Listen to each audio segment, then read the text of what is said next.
Hey, what's going on, guys? And welcome to another edition of Movie Files. I'm Elliot, and I am here to give my review for episode number 4 of American Horror Story, Cult. And tonight's episode was entitled 11/9.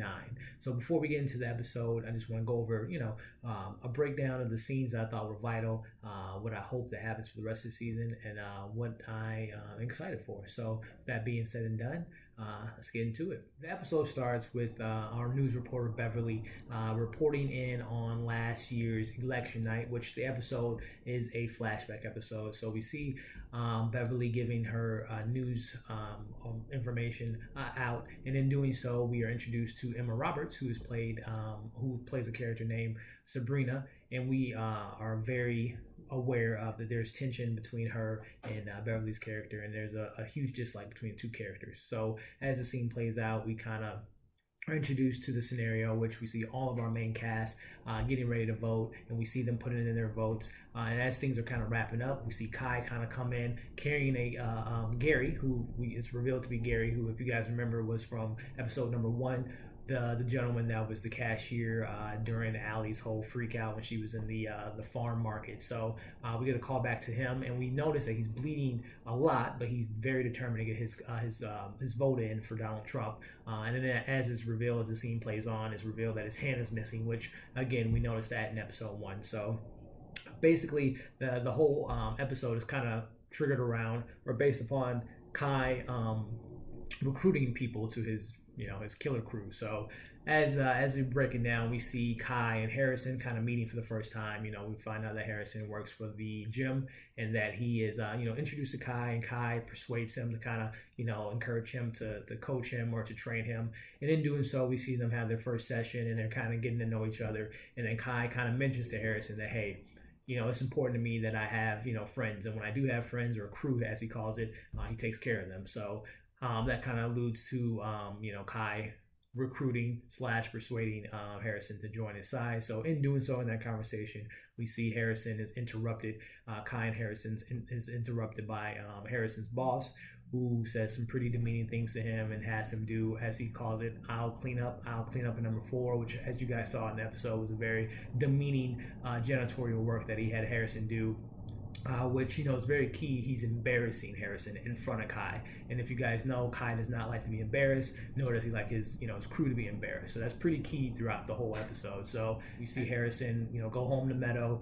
It's revealed that they are being evicted, their house is being foreclosed on. So right now, Harrison's life is just going downhill. So as it kind of plays out, we see Harrison going back to the gym. As we kind of find out, Harrison and Kai at this point have had many sessions, and Harrison's boss tells him he needs to upsell Kai and get him to buy more sessions. And Kai can sense that Harrison's a little bit off and something's bothering him. So Kai, being Kai, convinces Harrison to just speak up for himself, which ultimately leads to our next scene, which shows Harrison sticking up for himself by taking out his boss.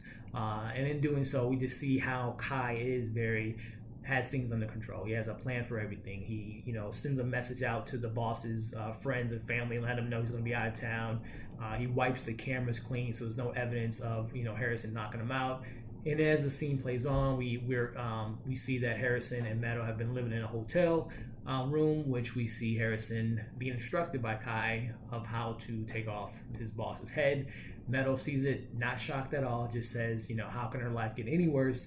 And then it is revealed that, we get the introduction between Kai and Meadow. And Harrison says, Meadow, this is Kai. He's someone to believe in. So that's our first recruitment. Our second recruitment is Beverly. So we get a little backstory on Beverly, very similar to Harrison. Her life is kind of unraveling. We see that she's a very, pretty good news reporter, but there's an incident that happens that, Kai does his research. He notices something on screen. There's a live presentation of, Beverly being presented as, welcome back to being on the field, Beverly. And we see what he meant by welcome back. There was an incident where Beverly, many occasions is being made fun of on camera, and she just snaps. So in snapping, she, hits a guy over the head with a microphone, and that incident becomes a viral sensation online, which then results to Beverly being embarrassed. Again, embarrassment is something that Kai does not take lightly. Again, Kai was embarrassed in the first episode of the season, and we saw what he did when things don't work out in his favor. So, Kai sets up a meeting between him and Beverly.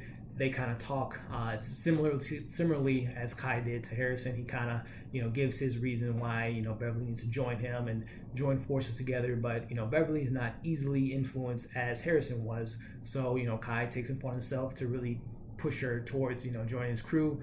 In doing so, we're then introduced to the character Sabrina. She's kind of setting up, prepping for a news report coming. And as she's prepping, we see the clowns come up behind her and ultimately, kill her as well as the cameraman. Now, it wasn't on live television, but it was being recorded, which then leads to, Beverly seeing that tape, going straight to Kai's lair or his home and confronting him and just saying, I'm now in, I see that you're willing to do whatever it takes to get your friends taken care of. So, in that scene, we do now see that it's confirmation that we have now, Kai, obviously, we have Harrison, Meadow, and now Beverly has joined their crew. And I think the importance of Beverly is obviously she works for the newscast, so that means that Kai's message can now get out to a much larger audience. So, that's our second recruitment, which then leads to our third recruitment, which is Gary. So like I said before, Gary was someone that we were introduced to in episode 1, where his hand was missing. He's obviously a huge Donald Trump supporter, so it kind of shows his little backstory, which we didn't see our two main characters, which is Ivy and Allie, but we see that, Ivy's attending a rally in the mix of the whole election, and in doing so, she gets into a little confrontation, a little word battling with Gary's character. And in doing so, Gary decides to assault her, inappropriately touching her. And in doing so, we see Winter kind of come up and I guess save the day and kind of scare Gary off by threatening to call the police, which then is revealed that obviously Ivy and Winter now know each other. Before, she had hired her on as a nanny for Ozzy. So, I know it was last week when we did our review, Morgan mentioned that she thinks that what if Ivy has something to do with it, which we now know to a certain degree she does. So it is, it's showed upon that, Ivy and Winter meet up together, and similarly to Kai, Winter convinces Ivy to join kind of forces and kind of step up for her or stick up for herself, because again, she was embarrassed. She didn't know what to do when Gary did what he did to her. So again, we see Ivy taking action. Where she kidnaps Gary. Her and Winter kidnap Gary, put him in the basement. They don't threaten to kill him, but they do tell him that, we know how important the election is to you, so we're not going to allow you to vote, but we will call the cops to pick you up once the election's over. Obviously, Gary's not happy with that because he's obviously want to get his voice heard. He wants to get his vote out there. So, as the episode progresses, we're now wrapping up the episode where we see Kai coming to rescue Gary, I guess you can say, but more or less recruit Gary on his side, which is, we see that Gary decides to sever his hand off because Kai persuades him to step up for himself, to not be, left out and make his voice heard. So he cuts his arm off, and that's kind of where the episode kind of leaves off. So to me, I thought it was an overall pretty solid episode. One of my biggest things from last week that I didn't like about the season so far was, when are we going to get more information about Kai and as well as his crew, which we did this episode. Now, there's still some mystery behind Kai. As you guys noticed in the episode, every time he was recruiting someone, he was giving them different stories of his background. He's a web designer, he's a ex-military guy, so this story hasn't really lined up perfectly. So there's still some mystery between him as well as Winter's character. Where's their parents, how they have this home. There's many more things to come with that, as well as, how big is Kai's crew. We do know that now he has Harrison as kind of his muscle. Meadow, I guess she's the costume designer in this equation.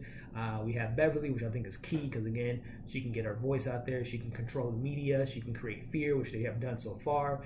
And then we have Gary, which I guess is just kind of that one guy that's just relentlessly supporting Trump and just is kind of that irritant for people. So he's kind of that, he ignites conversation and it makes people uncomfortable. So now he has his crew set together, but then it leaves out, Jack, the detective. Is he in the crew?